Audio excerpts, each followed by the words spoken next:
I'm Tracy Reisner, and welcome to New 6.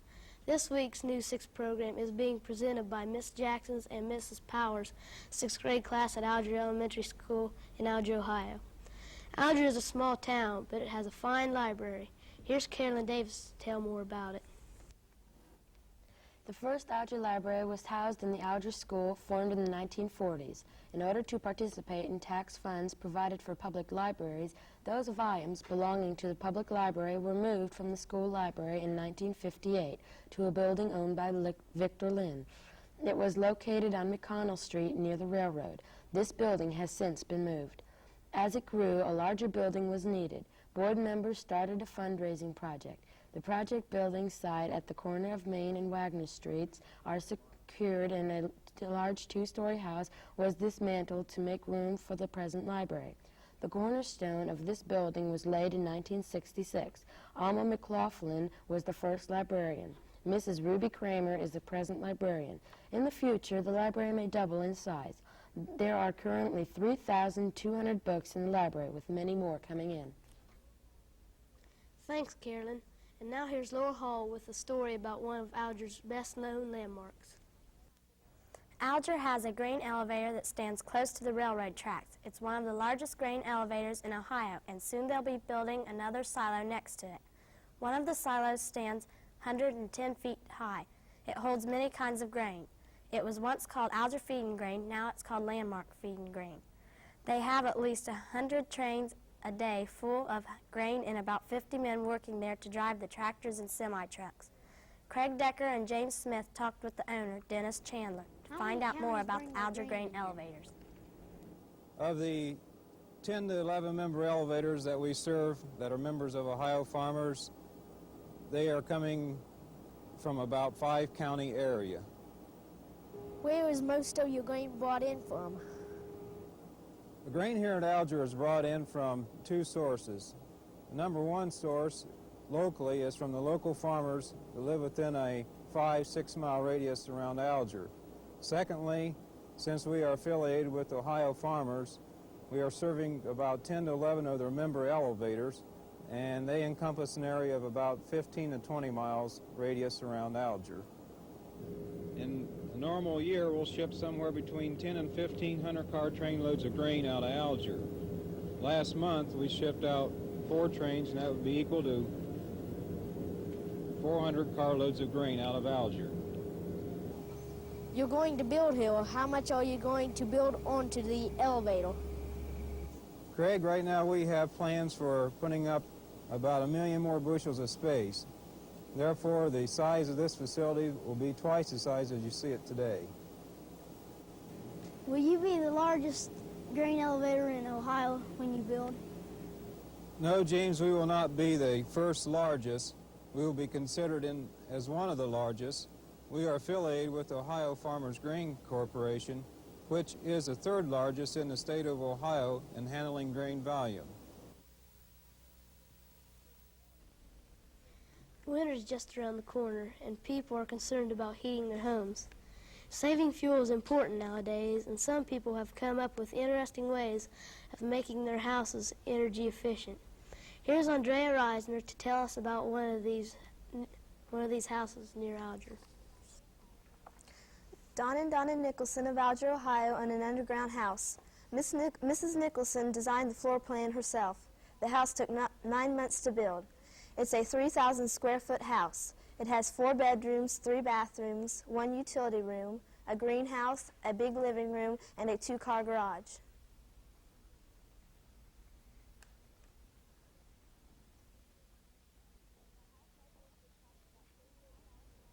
A house like this would cost about $38,000 for building materials. Mr. and Mrs. Nicholson did the construction work themselves. The biggest cost was for cement. They say the reason they built this home was economy. They say it saves on heating and even light bills. In the future, there may be many houses like this one.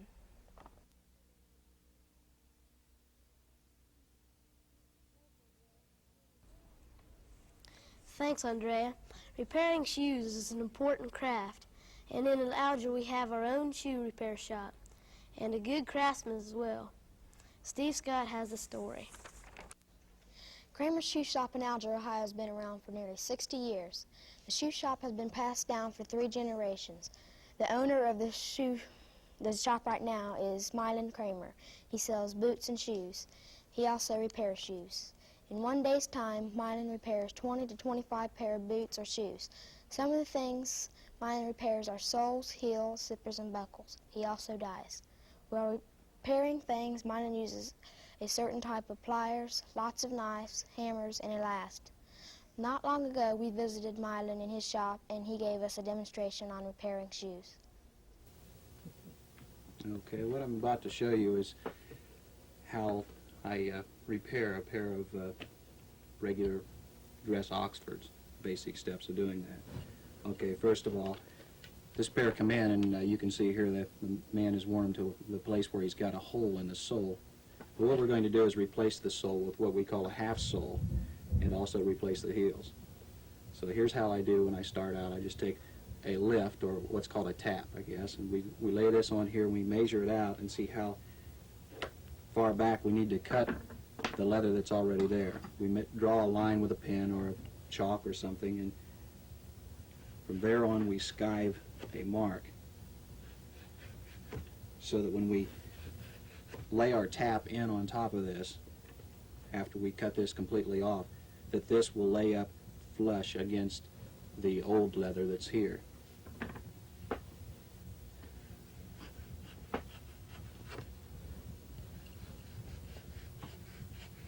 The next thing is to try to get the old sole off of the shoe. Okay, once we get the sole off, what we do is we bring it over here to this machine. It's called a finisher. Actually what it is, it's a sanding machine, and we actually sand this shank down and sand this sole down so that the other tap, the new leather we put on here, will bind and make a bond that won't come loose when a person wears it in snow and ice and that type of thing. And then we come to a step where we apply a glue. And this is what the job looks like before we actually put it back together.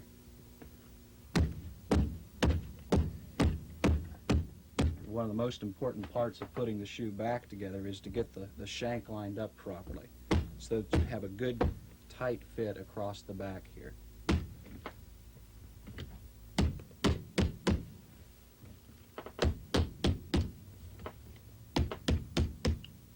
It's also important to make sure that this splice is far enough back that when the person walks, that he's not walking on the splice. So it needs to be behind the ball of the foot.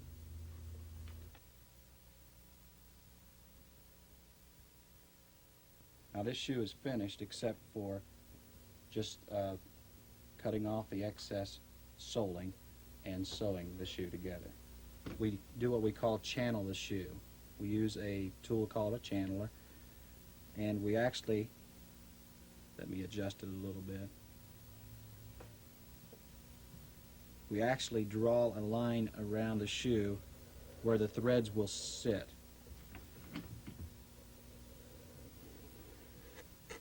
Now the reason for this is that the threads will sit down in there, and when the person walks in the shoe, he will be less apt to wear those threads off. In other words, he'll get more life out of the shoe that way. Okay, once that's done, we can sew the shoe.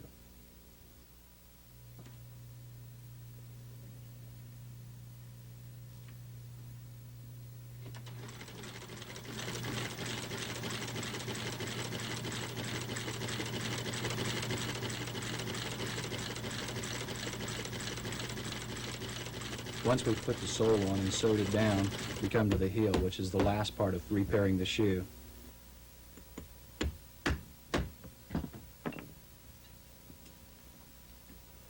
And once that's finished, you come up with a finished job. And I just happen to have a good pair of wingtips that we finished up. That's it for News 6 for today. Join us next week for more News 6 programs. Thanks for watching.